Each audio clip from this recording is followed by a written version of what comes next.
Yo, what is up, guys? Welcome back to the channel. We finally picked up the engine hoist right there, as you guys can see it.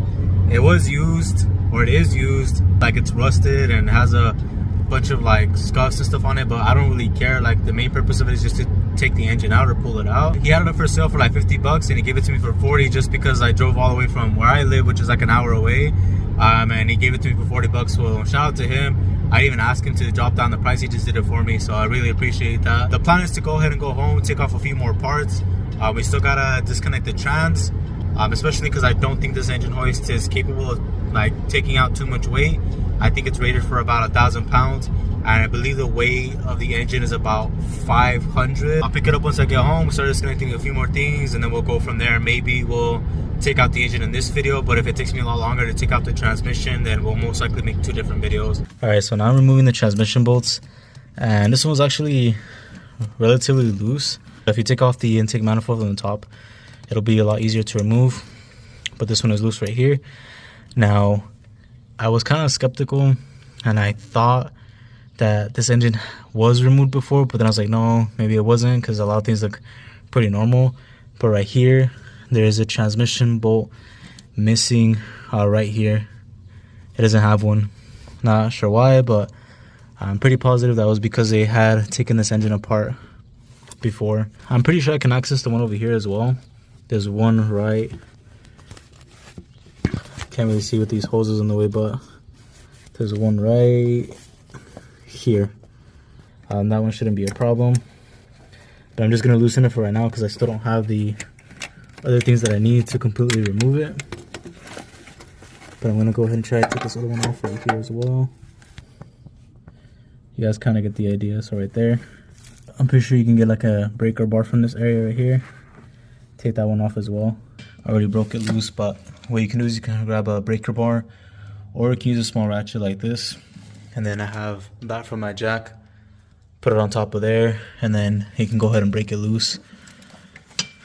So that's what I'm doing right now. The other ones I would have to get from the bottom, but I'm not gonna loosen those until I have the transmission supported along with the engine so we can take it out.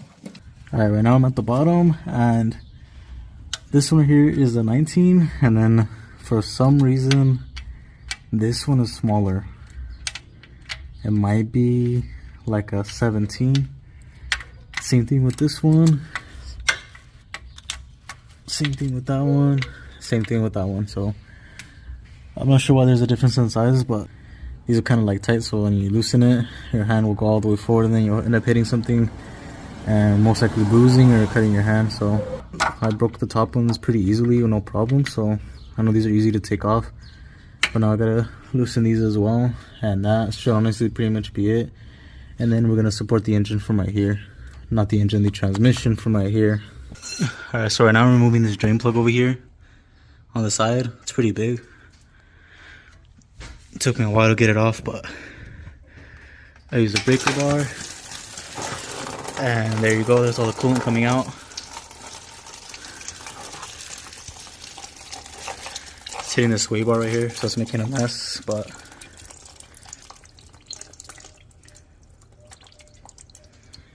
that thing was on there pretty hard. It took me a while. It took me a few turns with the breaker bar to get it loose, but pull up, don't pull down. I was making that mistake earlier.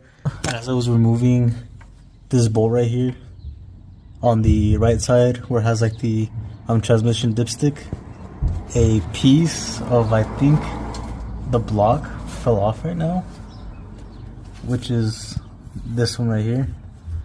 This didn't come from the transmission because you can see right there that that section is still there, but from the back side you can feel that there's a piece missing, and it looks like it's from the block. So this was already broken. I'm not sure how. Must have been from the previous person that worked on this car.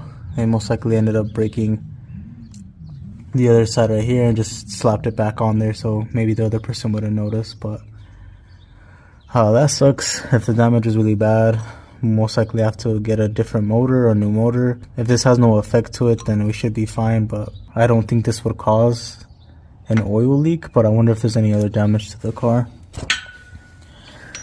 So yeah, let's go ahead and continue to remove the rest of them, and then we'll begin pulling the motor.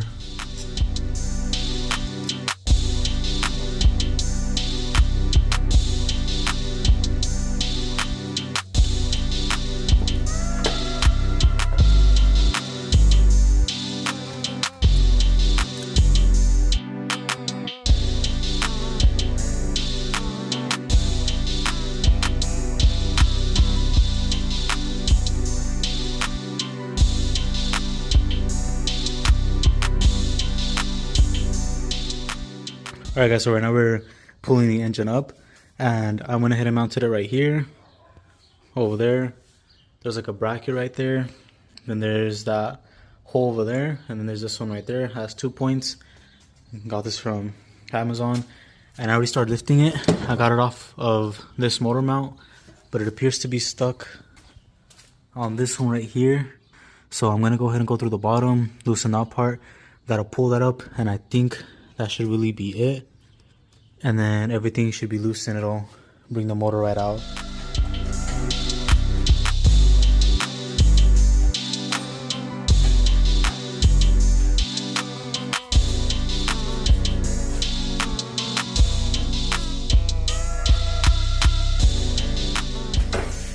Alright, so right now it was stuck up here at the top. I just grabbed a flathead, I pried it, and it released it. And now it looks like it should come off on its own. So let's go ahead and keep jacking it up.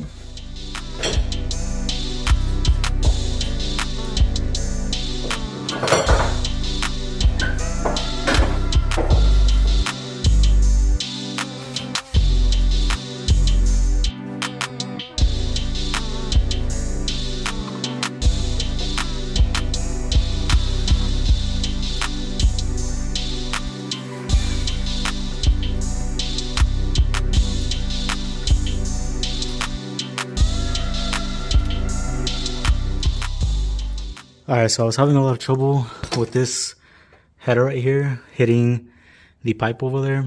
So I decided to go ahead and start loosening all these bolts. There's only like, I think it was like 3 or 4 10 mils holding it into place. Remove that. That'll release the cover, which is that one right there.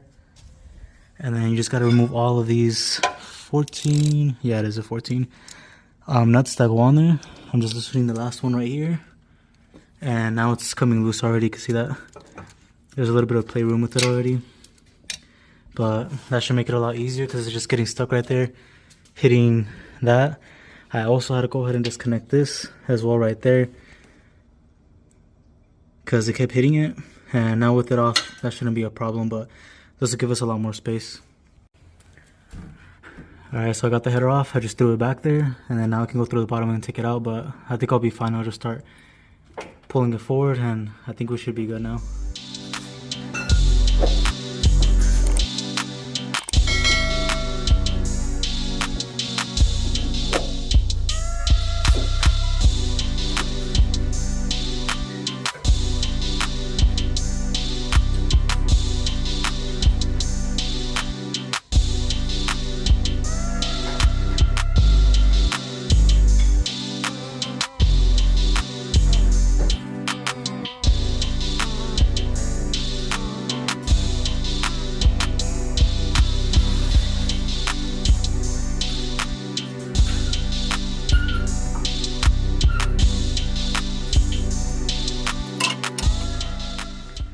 There you guys go, we got the motor out. I did it all by myself. And this is my first like project car, so got to learn something new today.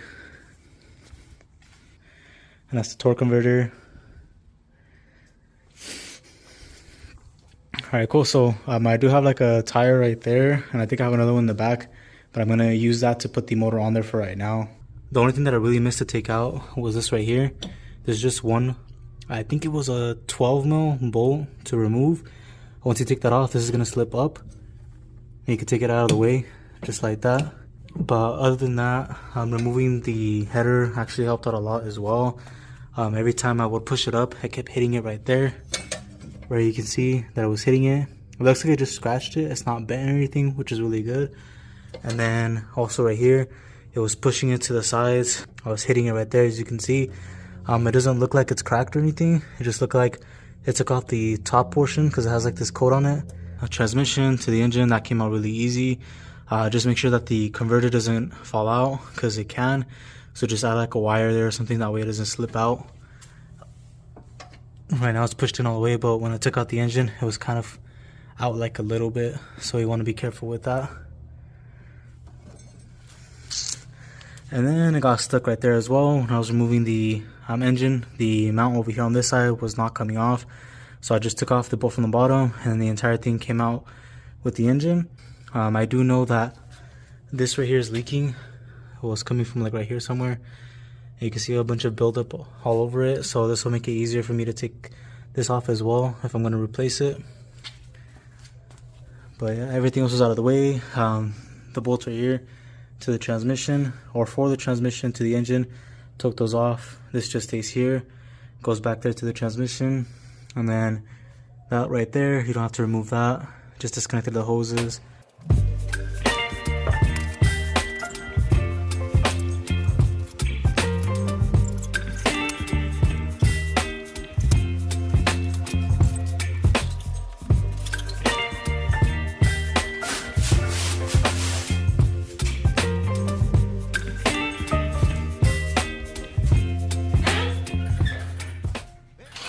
Before closing out the video, make sure you guys watch the other videos that I made, how removing all the other parts before getting to this point, because there was a lot more things that came into removing the engine instead of just taking off all the transmission bolts and that was it. There's a few bolts that go to the flywheel right here, which are like these, that go connected to the torque converter that need to be removed. So make sure you watch all those videos. And you also have to keep in mind what clearance you have before actually removing the motor, which is something that I actually thought about before taking it out. For example, I knew that if I did not remove the condenser and everything that goes right here, which is about this high, I would have had to lift the motor even higher to get it out of my garage and out the door. If this wouldn't have been removed, I would have not been able to take the motor out because the crane would be so high that it would hit the top of that right there, which is why I removed the bumper and everything, which you guys don't need to do. If you have enough clearance to be able to take it off from the top, you could possibly do it that way, but this made it so much easier for me to just pull it forward instead of having to lift it like all the way up, which I don't know if it would even be possible, because with leaving the headers on there, it kept hitting the sides, so there was no way for me to really lift it any higher than what I was at right now. So also, the wiring harness, I left it on the side right there, so even if you lifted it, there's a chance it might get caught on that. Keep in mind that there's a lot of things that you need to do. Make sure to watch the other clips. I took out the alternator, the AC compressor, the power steering pump. There's a lot of things that I removed before moving on to where I'm at right now. So, yeah. Hopefully you guys found it useful for those of you that are interested in doing this. It did take me some time, and I did take my time when I was removing everything from the M45. This did not happen within a day or so. I would work on it on the weekends, so when I would have some time, I would go remove the compressor, I would go remove the alternator. I would just take off a few things before actually moving on to the next step. I would make the video, post it, and then move from there. So there's a lot of things that you guys have to take into consideration before doing this, especially if you're going to do it on your own. Make sure that you are safe and that you have everything planned before you decide to take it out. And hopefully this helps you guys out and you have an idea of what you're supposed to do, and a few things that I had missed that you learned from. In my case, like I forgot to take off the steering column, that part that was at the bottom. I also forgot to remove the bottom bolt of the engine mount, so that kind of delayed it a little bit as well. I had to go back to take that off. And the clip, you guys kind of hear that something fell. That was the motor mount that actually fell to the floor when I had loosened it. So just a few things that you have to keep in mind. I didn't expect to take out the header, but I had to do it while the engine was in the air, so I had to do it really fast. Taking an engine out, I was honestly really nervous about it, and I didn't think I would be able to do it. But I'm really happy and proud of myself that I was able to take this out. And actually, now that I removed the engine, I feel like taking the transmission out is going to be a lot easier as well if I ever need to remove it for whatever reason.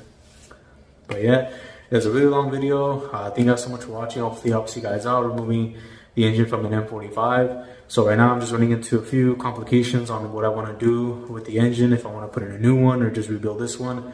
The problem with rebuilding it is parts. There's like no parts available for this car.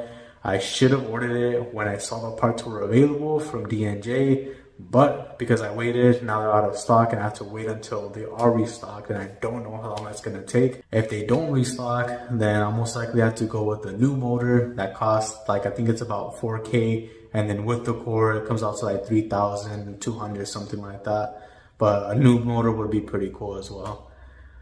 But yeah, thank you guys so much for watching. If you have any questions, anything you want to know, feel free to reach out to me or leave it down in the comments below. I always try to respond to you guys as quick as possible. But yeah, thank you guys so much for watching. Make sure to like, subscribe, hit that bell notification, and I'll catch you guys in the next one. Peace.